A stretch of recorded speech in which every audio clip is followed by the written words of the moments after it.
Yes, dear students, back to chapter Making of the Global World, part 2. I'm starting from this second topic, 19th century. Please notice the years 1815 से लेकर 1914, मतलब till First World War इसमें हम पढ़ने जा रहे हैं. World 19th century में बहुत ज़्यादा चेंज हुआ. Economic, social and social, political, cultural, all these factors they led to the changes in the world. इन्होंने काफी ट्रांसफॉर्मेशन जो है वो बहुत कॉम्प्लेक्स रिलेशंस हो गए थे और वर्ल्ड में काफी चेंजेस आए थे. इकोनॉमिस्ट जो है, again I am repeating, economic, political, social, cultural and technological factors जो हैं दे इंटरैक्टेड. अब ये इंटरैक्शन कैसे हुआ था ये आप इस टॉपिक में पढ़ने के लिए जा रहे हैं. इकोनॉमिस्ट में कल आपने कल्चरल, मैंने आपको मतलब जो फर्स्ट पार्ट था उसमें मैंने आपको कल्चरल एक्सचेंज बताया था. अभी हमने इकोनॉमिक स्टार्ट करना है, पॉलिटिकल स्टार्ट होगा. कॉलोनाइजेशन से स्टार्ट हो गया था बट अभी और स्टार्ट होगा. इकोनॉमिस्ट आइडेंटिफाई करते हैं 3 टाइप्स ऑफ फ्लोज. ये बहुत इंपॉर्टेंट क्वेश्चन भी है. 3 टाइप्स ऑफ फ्लोज मतलब मूवमेंट ऑफ 3 थिंग्स जिसके कारण इंटीग्रेशन ऑफ इकोनॉमीज हुआ था. Economies 3 types of flows identify करते हैं जो मैं अभी आप लोगों को एक्सप्लेन करने जा रही हूँ. फर्स्ट फ्लो जो है, first flow of trade which in the 19th century, जिसे रेफर किया जाता है trade in good. First flow of trade, ये देखिए, this is the first flow of trade which in the 19th century referred largely to trade in goods. सबसे पहला जो flow of trade था वो किसको रेफर किया जाता है? Trade in goods. और गुड्स जैसे क्लॉथ, व्हीट, और कल आपने देखा टी, और बहुत सारी स्पाइसेस, टेक्सटाइल्स. ये second flow is migration of labour, flow of labour. कल मैंने आपको बताया था कि यूरोप से बहुत सारे, क्योंकि पॉपुलेशन बहुत ज्यादा थी यूरोप में, people they migrated from Europe to Americas. Third is the movement of capital. तो माइग्रेशन ऑफ पीपल हुआ था in search of job. And the third, जिसको हम कहते हैं, that is migration of capital. Capital means money. Short term या long term investment के लिए जो मनी का जो मूवमेंट है, दैट इज 3 फ्लोज. अब मैं दोबारा से एक बार आपको ये 3 फ्लो समझाना चाहती हूँ. First flow is that flow of trade. Trade means goods, largely in trade of goods. Second, flow of labor, migration of people in search of employment. And the third is the movement of capital और short term और long term investment. तो ये third जो है ये movement of capital. I hope ये आपको समझ में आ गया होगा और ये एग्जामिनेशन पॉइंट ऑफ व्यू से भी काफी इंपॉर्टेंट है. ऑल दीज 3 फ्लोज ये इंटरवोवन थे, मतलब एक साथ बहुत इंटरकनेक्टेड थे और लोगों की लाइफ्स को बहुत ज्यादा इफेक्ट करते थे. Interconnections could sometimes be broken. कैसे? लेबर माइग्रेशन जो है was more restricted than goods or capital. Labour migration restrict क्यों हुआ? देखिए, लेबर माइग्रेशन क्योंकि इंसान है ना, इंसान अपने आप चल सकता है, रुक सकता है. लेबर माइग्रेशन जो है was more restricted गुड्स और कैपिटल फ्लो से. और अभी हम इसमें yet it helps us to understand 19th century में कैसे वर्ल्ड इकोनॉमी शेप लेती है, जिसको हम कहते हैं ना वर्ल्ड इकोनॉमी. अब ये कैसे स्टार्ट हुई वर्ल्ड इकोनॉमी, ये आप इसमें पढ़ने जा रहे हैं. A good place to start is the changing pattern of food production. आप देखिए, बहुत इंपॉर्टेंट है दैट इकोनॉमी सबसे पहले ये जो स्टार्ट हुई, that was the changing pattern of food production and consumption in industrial Europe. इस देखिए, एक सेंटेंस का बहुत एक एक वर्ड बहुत समझने वाला है. सबसे पहले जो ये पैटर्न स्टार्ट हुआ था ये फूड प्रोडक्शन का और कंजप्शन का इंडस्ट्रियल यूरोप में, इसने चेंजेस स्टार्ट करी. मतलब यूरोप में फूड प्रोडक्शन में काफी चेंजेस आ रही थी टेक्नोलॉजी के कारण, और इवन लोग जो कंज्यूम कर रहे थे, जो खा रहे थे, उसमें चेंजेस आ रही थी.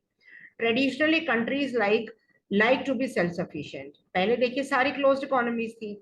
But in 19th century Britain की जो सेल्फ सफिशिएंसी थी in food meant lower living standard and social conflict. अब ये क्यों था, दोबारा से मैं इस बात को आपको समझा देती हूँ। ट्रेडिशनली आप देखिए, traditionally Europe like to be, देखिए सारी इकोनॉमीज चाहती थी कि वो सेल्फ सफिशिएंट हो, बट ब्रिटेन में 19th सेंचुरी में self sufficiency in food means lower standard. इसका क्या मतलब है, मैं आपको इंडिया से भी कोरिलेट करूंगी। इसका मतलब ये है कि ब्रिटेन में इंडस्ट्रियल प्रोडक्शन स्टार्ट हो गई थी, पर इंडस्ट्रियल प्रोडक्शन टेक्सटाइल्स की स्टार्ट हुई थी और लेबर की जरूरत थी इंडस्ट्रीज में। अब अगर वो लेबर एग्रीकल्चरल में काम करेगी, आउटपुट प्रॉफिट इतना नहीं आएगा। इंडिया में भी यही प्रॉब्लम है, हमारी इकोनॉमी अभी भी एग्रेरियन इकोनॉमी कही जाती है। अभी जो किसान बिल जो मोदी जी लेकर आए थे, उसका मेन पर्पस यही था कि हमारी कंट्री में एग्रीकल्चरल गुड्स को ना ग्रो करके if we shift our trend towards commercial goods it would be better for the country. पर वो किसान बिल खेल नहीं माना गया। Coming back to this chapter, that food इधर ब्रिटेन ब्रिटिशर्स नहीं चाहते थे कि वो एग्रीकल्चरल गुड्स में पॉपुलेशन एंगेज रहे। दे वांटेड कि industrialization is the key to development. ये रीजन है, और अभी आप इसको और एक्सप्लेन करूंगी मैं, आगे चैप्टर में आएगा। Population growth from late 18th century, ध्यान रखिएगा ब्रिटेन में पहले भी मैं आपको बता चुकी हूँ पॉपुलेशन ग्रोथ इस समय बहुत थी। पॉपुलेशन ग्रोथ आप देखिए, एक एक सेंटेंस का बहुत इंपॉर्टेंट मीनिंग है। आई रिक्वेस्ट यू कि आप लोग भी इसको बहुत ध्यान से समझें, और बार बार अगर नहीं एक बार में समझ में आता तो दोबारा आप देख लें। Population growth from the late 18th century increase हो गई थी, और फूड ग्रेन बस 18th सेंचुरी में ही इनकी पॉपुलेशन इंक्रीज हुई थी, उसके बाद पॉपुलेशन डिक्रीज हो गई थी। लेट 18th सेंचुरी मतलब आफ्टर 1850 ब्रिटेन में पॉपुलेशन इंक्रीज हो गई थी, फूड ग्रेन की डिमांड भी बढ़ गई, अर्बन सेंटर्स एक्सपैंड हो गए, इंडस्ट्रीज डेवलप हो गई, जो मैंने अभी आपको बताया कि इंडस्ट्रीज डेवलप हो गई, डिमांड फॉर एग्रीकल्चरल प्रोडक्ट्स एकदम से इंक्रीज हो गए, pushing up food grain prices. अब एग्रीकल्चरल प्रोडक्ट्स की डिमांड इंक्रीज हो गई, फूड ग्रेन प्राइसेस भी के प्राइस भी इंक्रीज हो गए। Under pressure from landed groups government restricted the import of corn. अब गवर्नमेंट ने कॉर्न का इंपोर्ट रिस्ट्रिक्ट कर दिया and it resulted in corn laws. अभी नेक्स्ट सेंटेंस में आपको मैं उसके बारे में बताने जा रही हूँ, और ये इंपॉर्टेंट क्वेश्चन भी है, शॉर्ट क्वेश्चन है ये। The laws allowing the government to do this were commonly known as, मतलब गवर्नमेंट का जो कॉर्न लॉज को रिस्ट्रिक्ट, कॉर्न लॉज का मतलब क्या था कि कोई भी कॉर्न इंपोर्ट नहीं किया जाएगा। Unhappy with high food prices, industrialist and urban में जो रहने वाले लोग थे, उन्होंने कॉर्न लॉज को एबॉलिश करना शुरू कर दिया। गवर्नमेंट ने रिस्ट्रिक्ट किया इंपोर्ट ऑफ कॉर्न, लेकिन फूड प्राइसेस इंक्रीज हो रहे थे। इंडस्ट्रियलिस्ट और अर्बन के जो लोग हैं, उन्होंने कॉर्न लॉज को एबॉलिश करना शुरू कर दिया। आफ्टर द कॉर्न लॉज आप देखिए, अब आफ्टर द कॉर्न स्क्रैप, मतलब कॉर्न लॉज जो है जब स्क्रैप हो गए, food could be imported in Britain more cheaply than it could be produced. अब ये एक रीजन आया, जब कॉर्न लॉज को हटा दिया गया तब ये पता चला कि अगर ब्रिटेन में फूड इंपोर्ट करना ज्यादा इजी है एज कम्पेयर टू प्रोड्यूस करना। यही बात हमारे इंडिया में भी किसान बिल में भी थी कि वीट और राइस को अगर हम सेल करते हैं तो हम बहुत ज्यादा प्रॉफिट नहीं अर्न करेंगे।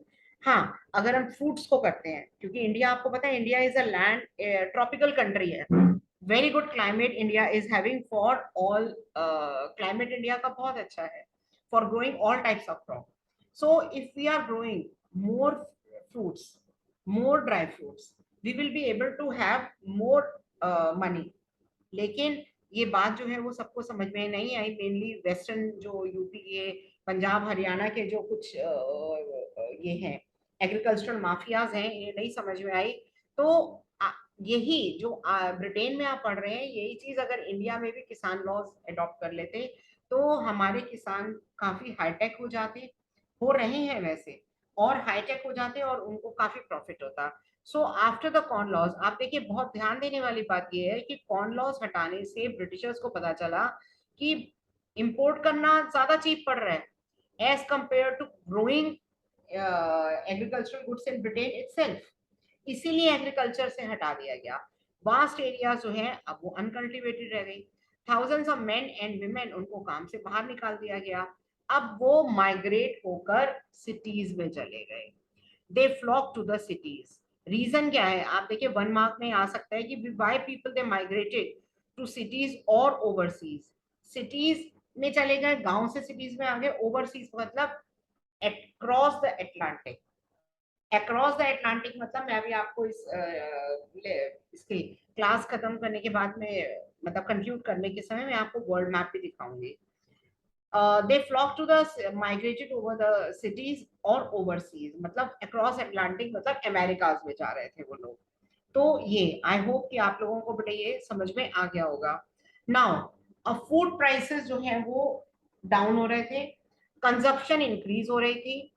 Food price from the mid 19th century, faster industrial growth in Britain also led to higher income. अब देखिए ब्रिटेन का राइज जो है वो स्टार्ट हो रहा था, और वो राइज कैसे था? इंडस्ट्रियलाइजेशन के कारण। अभी मैंने आपको थोड़ी देर पहले ही बताया था इंडस्ट्रियलाइजेशन के कारण। So it led that from the mid 19th century faster industrial growth. अगर आप फ्लो चार्ट बना के देखें ऊपर तो आपको ये समझ में आ जाएगा faster which factors they led to the higher income, faster industrial growth and therefore food और इंपोर्ट होने लगा around the world. In eastern Europe, Russia, America and Australia, lands were cleared and fruit production expand होने लगी to meet the British demand। दोबारा explain कर रही हूँ। Eastern Europe, eastern Europe का मतलब है पोलैंड। अभी मैं मैप से आपको बताऊंगी मैं। पोलैंड, ये एरिया ईस्टर्न यूरोप का है। ये पोलैंड, देन रशिया, ये सारा पोलैंड के राइट को that is eastern Europe. Ukraine जहाँ पे वॉर वगैरह हो रहा है, eastern Europe, Russia, America and Australia ये एग्रीकल्चर में लग गए, क्योंकि इस समय ब्रिटिश एक तरीके से सो कॉल्ड सुपर पावर हो गया। So called why? Because declared नहीं था, लेकिन ब्रिटेन के पास पैसा आ गया था। अब वो फूड अपने टर्म्स पे इंपोर्ट कर सकते थे। सो लैंड, इन सभी जगह लैंड को क्लियर किया गया और ब्रिटिशर्स की फूड डिमांड को कंप्लीट करने के लिए दे स्टार्टेड दैट, उन्होंने लैंड क्लियर करके और इसको उन्होंने like they started with the meeting the demand for the Britishers. And now this, it was, now it was not enough merely to clear land for agriculture। Railways की भी बहुत जरूरत थी। आप देखिए ना, एक के साथ एक चीज जुड़ रही है। अभी पीछे लास्ट पेज में मैंने आपको बताया था कि ब्रिटेन में corn laws abolish, corn laws से कर दिया गया इंपोर्ट। लोगों ने रिबेल किया, कॉर्न लॉज हटा दिए गए, इंपोर्ट स्टार्ट हुआ। इंपोर्ट स्टार्ट होने पे पता चला कि इंपोर्ट करना एग्रीकल्चरल गुड्स को ज्यादा इजी है एज कंपेयर टू एक्सपोर्ट। अब उन्होंने एग्रीकल्चर से हटकर इंडस्ट्रियलाइजेशन पे जोर दिया। इंडस्ट्रियलाइजेशन के कारण इनकम इंक्रीज हो गई और वो फूड इंपोर्ट करने लगे बाहर की कंट्रीज से। सो रेलवेज की जरूरत थी। रेलवेज की जरूरत क्यों थी? एग्रीकल्चरल रीजन्स को कनेक्ट करने के लिए railways were needed. New harbours had to be built. Ships के लिए न्यू हार्बर्स, कार्गोज वगैरह के लिए न्यू हार्बर, हार्बर की जरूरत होती है शिप्स के लिए, और रेलवेज की जरूरत थी एग्रीकल्चर के लिए। So people had to settle on the land to bring them under cultivation. अब नेचुरल है एग्रीकल्चर में लेबर काम करेगी। अब जरूरत थी कि लोग जो है वो वहां पे सेटल हो, और लोगों के सेटल होने के लिए घरों की जरूरत थी। हर चीज देखिए इंटरकनेक्टेड है। This meant building homes and settlement. All these activities in turn, this meant building homes and settlement। All these activities in turn they required capital and labor। आप देखिए हर चीज के लिए कैपिटल और लेबर। आपने 9th में भी बेटे इकोनॉमिक्स में फर्स्ट उसमें पढ़ा होगा दैट कोई भी इंडस्ट्रियल प्रोडक्शन होती है उसके लिए दो चीजों की जरूरत होती है, one is capital and another is labour. So capital flowed from financial centres such as London. आप देखिए मनी था ना उनके पास, तो मनी लंदन से आ रहा था, कैपिटल वहां से फ्लो हो रही थी, लंदन फाइनेंशियल सेंटर बन चुका था, एंड लेबर की जो डिमांड थी वो अमेरिका और ऑस्ट्रेलिया से हो रही थी। Try to understand, I want to sensitise you. आप समझने की कोशिश करिए कि देखिए आज जो अमेरिका है और उस समय जो अमेरिका था, बहुत ज्यादा डिफरेंस है। अमेरिका उस समय केवल लेबर सप्लाई करता था और लंदन जो था वो कैपिटल का सेंटर था। सो डिमांड जो है लेबर की अमेरिका और ऑस्ट्रेलिया से आ रही थी और लोग जो है led to more migration. So now I am moving ahead. Nearly 50 million people emigrated from Europe to America. अब and Australia 19th century में all over the world 150 million are estimated to have left. वो क्यों migrate हो रहे थे? America में migrate होने का रीजन ये था क्योंकि अमेरिका में वो लोग एग्रीकल्चर कर रहे थे। एग्रीकल्चर से जो ग्रो करते थे वो इंग्लैंड को भेजा जाता था। तो अमेरिका में लेबर की ज्यादा जरूरत थी। लोग माइग्रेट होकर और वो अमेरिका में जाते जा रहे थे। Nearly 50 million people they emigrated and from Europe to America and Australia in 19th century. 150 million people जो हैं they left the homes and crossed oceans and vast distances. Oceans की बात जो कर रहे हैं वो अभी मैं आपको मैप दिखाऊंगी तो आपको समझाऊंगी मैं। सो this was the students.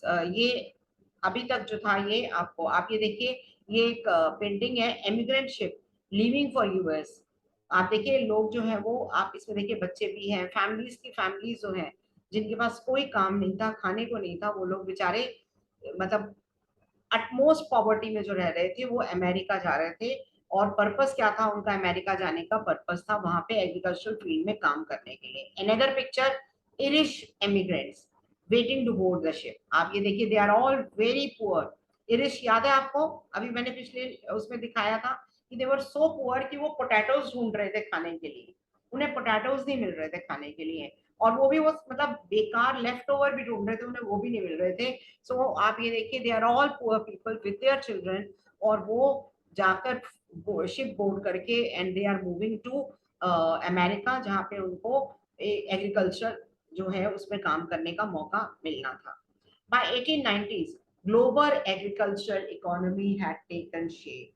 This is the global agricultural economy, dear students. Global agricultural economy has taken place. आप देखिए what is global agricultural economy? Global agricultural economy had taken place. Global agricultural economy had taken place by 18. What is the meaning of this? Global agricultural economy means कि England के लिए agriculture activities were happening in America और वो agricultural activities जो America में हो रही थी इंग्लैंड के लिए हो रही थी वो।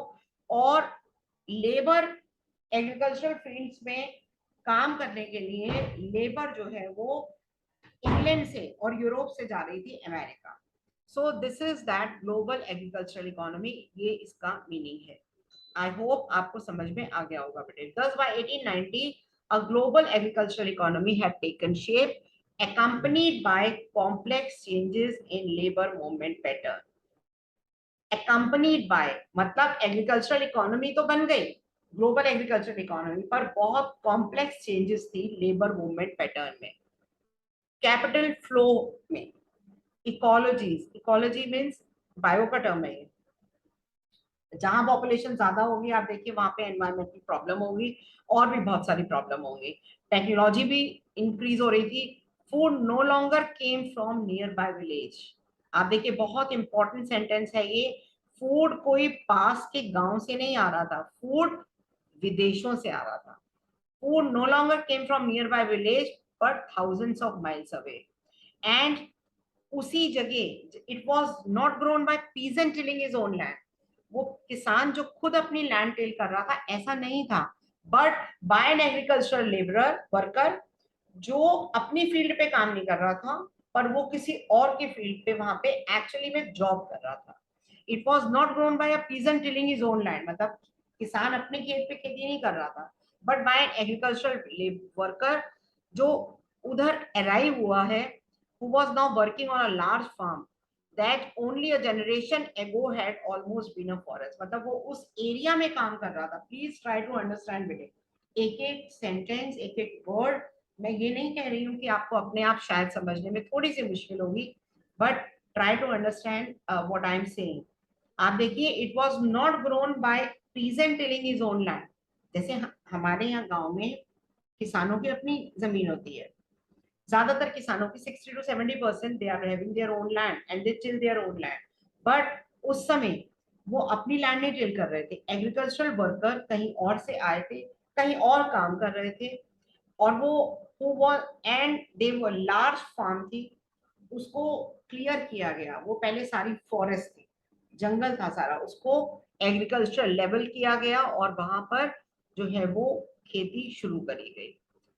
एक बहुत बड़ा चेंज आया था एग्रीकल्चरल इकोनॉमी में। It was transported by railway, build for that purpose.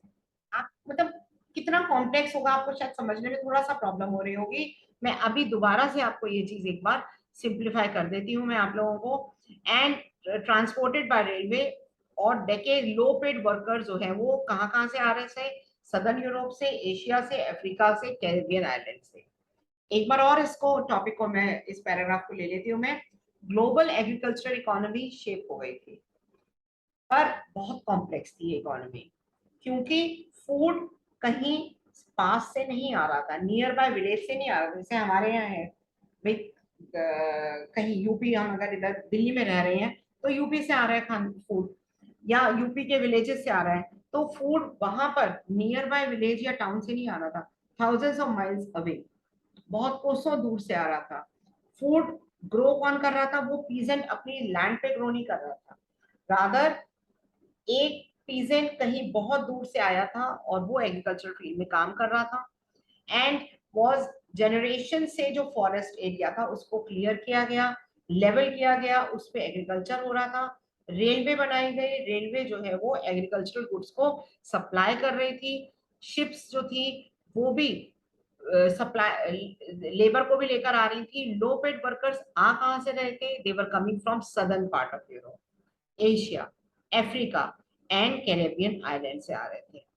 अब ये देखिए, ये आई होप आपको समझ में आ गया। सम ऑफ दिस ड्रामेटिक चेंजेस, तो वेरी स्मॉल स्केल पे, ये हमारे वेस्ट पंजाब में, वेस्ट पंजाब मतलब वो हिस्सा जो इस समय पाकिस्तान में है, इधर भी कुछ ड्रामेटिक चेंजेस हुई थी।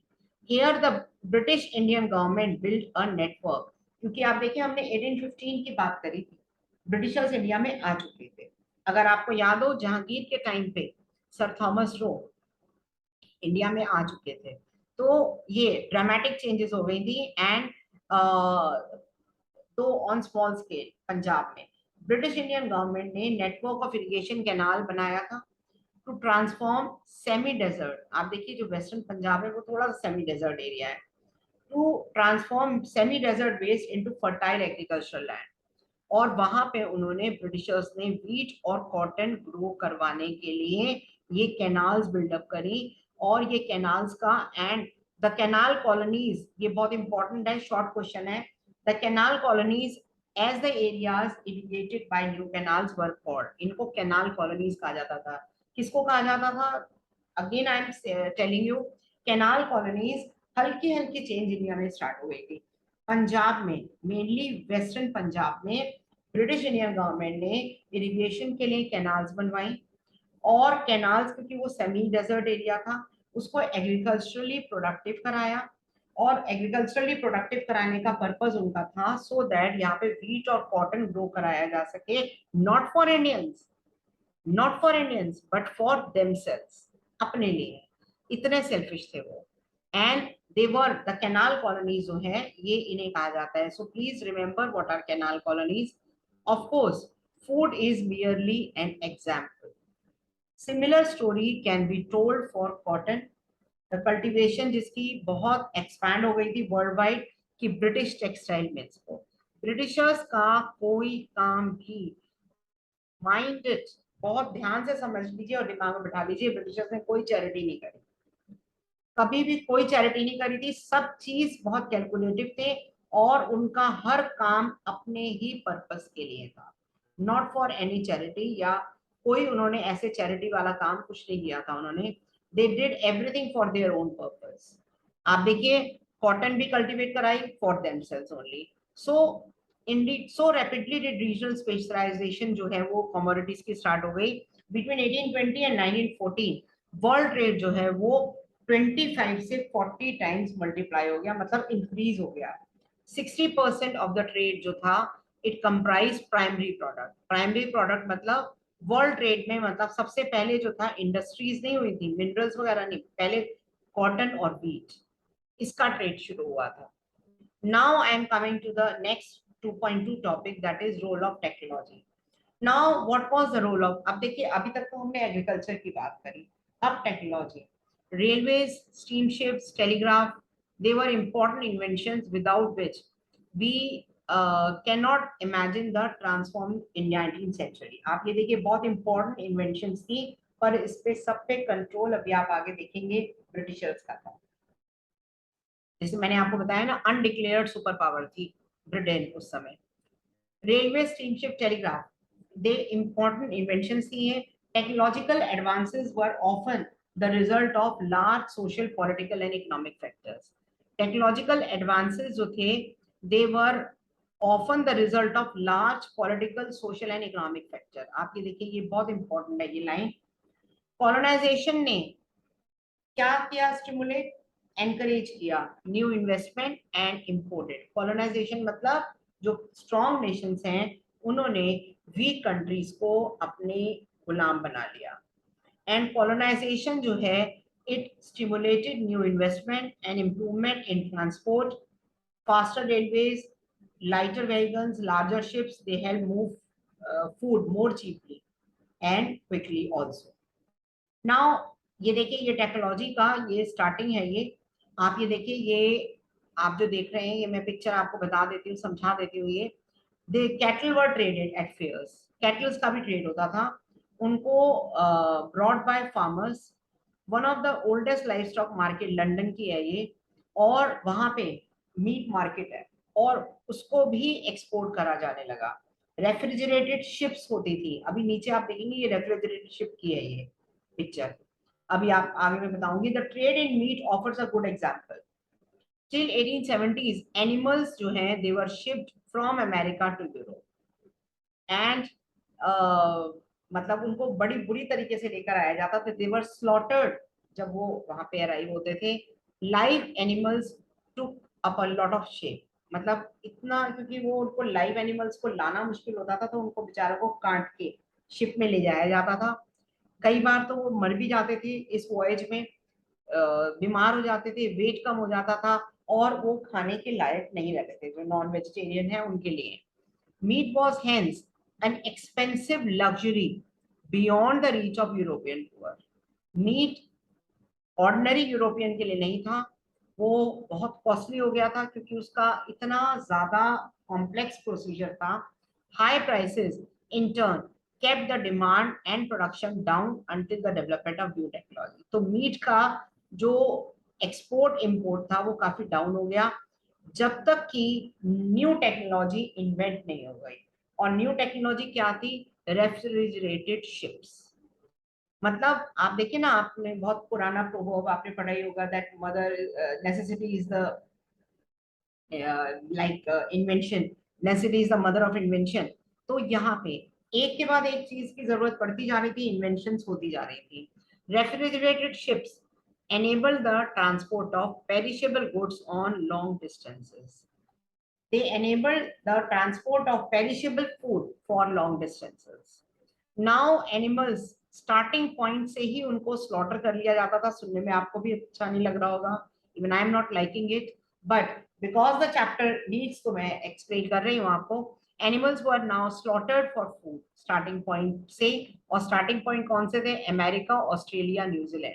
आज ये बहुत डेवलप्ड है ये कॉन्टिनेंट्स, ये ऑस्ट्रेलिया एंड अमेरिका, एंड ये स्टार्टिंग पॉइंट था. फिर उनको फ्रोजन शिप्स उसमें फॉर्म में उनको ट्रांसपोर्ट किया जाता था. अब कॉस्ट कम हो गई. This reduce the shipping cost. Meat prices low हो गए, एंड यूरोप में the poor in Europe could now consume a more varied diet. अब जिनको नॉन वेज खाने का शौक था, जो गरीब लोग, वो अफोर्ड कर सकते थे. Now earlier the monotony of bread and potatoes जो है वो अब उनकी उसमें डाइट में ये भी मतलब इंक्रीज हो गया। आप देखिए, मैं इसको मतलब इंटरेस्टिंग है ये समझने के लिए कि जो गरीब लोग थे जिनकी डाइट में पहले केवल ब्रेड और पोटैटोज ही होते थे, अब उनकी डाइट में थोड़ा सा और एक्सपेंशन होने लगा। They were now able to have meat, butter also, egg also. Better living conditions के कारण सोशल पीस हो गए। आप देखिए, जब लिविंग कंडीशंस अच्छी होती हैं, आप अच्छे से रह रहे हैं, तो रेस्टलेस नहीं होते आप, बेचैन नहीं होते आप। तो बेटर लिविंग कंडीशन समाज में शांति लेकर आती हैं। अगर गवर्नमेंट ने बहुत अच्छे से काम कर रही है, लोगों को सब चीज प्रोवाइड कर रही है, तो सोसाइटी में काफी पीसफुलनेस हो जाती है with in the country and support for imperialism abroad. इसका क्या मतलब है?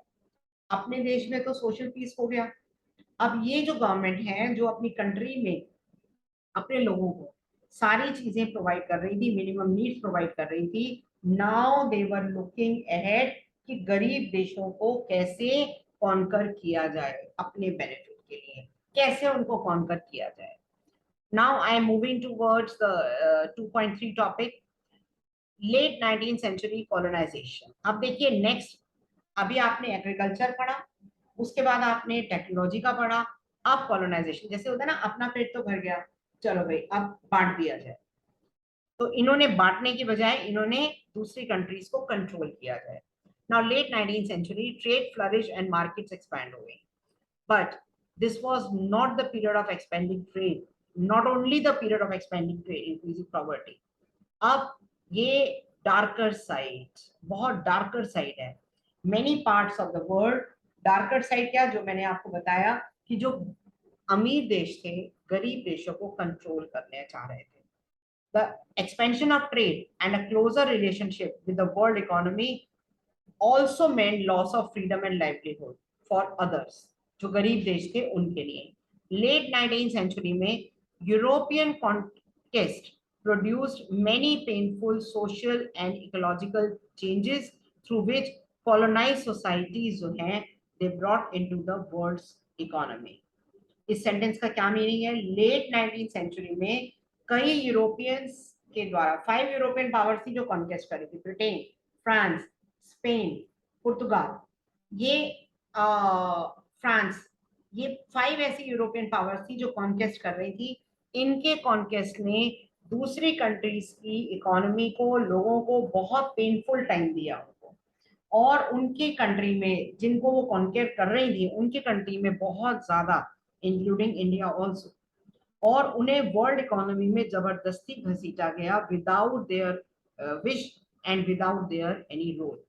आप ये देखिए, ये देखिए, ये मैंने आपको बताया था ना, ये देखिए स्पेनिश, फ्रांस, ये आप देखिए सारे Anglo, Britishers, Italy, Britain, Germany, सब तरफ ये सारे यूरोपियंस हैं जिन्होंने सारे अफ्रीका, एशिया में अपना कंट्रोल एस्टेब्लिश करने की कोशिश करी। आप ये देखिए, you will see some countries border run straight as if they were drawn using a ruler. आप देखिए कुछ कंट्रीज के बॉर्डर एकदम स्ट्रेट कि जैसे वो रूलर से उनको बॉर्डर को उनको ड्रॉ करा गया है। This was almost how rival European powers in Europe, in Africa drew up the borders. In 1885, big European powers met in Berlin. उन्होंने कंप्लीट किया carving up of Africa between them. मतलब इन्होंने, ये जो 5 यूरोपियन पावर्स है ना, इन्होंने आपस में बैठ के दूसरी कंट्री को डिवाइड कर लिया अपने आपस में बैठ के। Are you understanding my point? आपकी चीज कोई छीन ले और आपस में डिवाइड कर ले, it is just like that कि आप ही की कोई प्रॉपर्टी है और उसको कोई डिवाइड कर ले।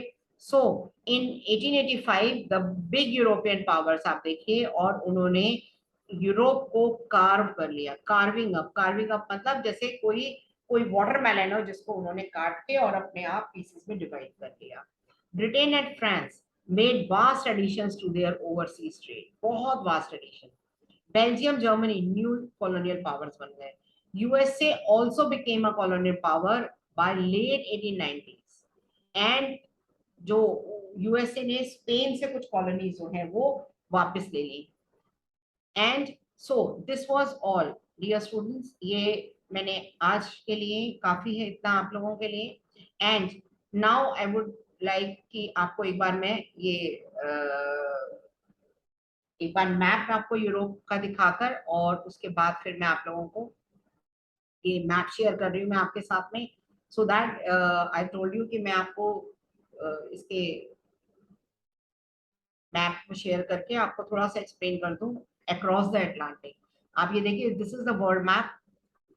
आप ये देखिए ओशन, यहाँ पे ये देखिए यूके, आयरलैंड, इरिश, जो बहुत गरीब लोग जिनका मैंने बताया था, अटलांटिक क्रॉस करके वो इधर आ गए। ठीक है, ये है अफ्रीका जिसको इन्होंने कार्व आउट कर दिया। अब मैंने आपको बताया था ईस्टर्न यूरोप से इनके लिए, ब्रिटेन के लिए खाना आ रहा था, means agriculture goods. Eastern Europe मतलब यहाँ से आप एक लाइन ड्रॉ कर लीजिए, और ये देखिए ये पोलैंड, बेलारूस, यूक्रेन जहाँ पे अभी भी वॉर चल रहा है, ये सारा ईस्टर्न यूरोप है।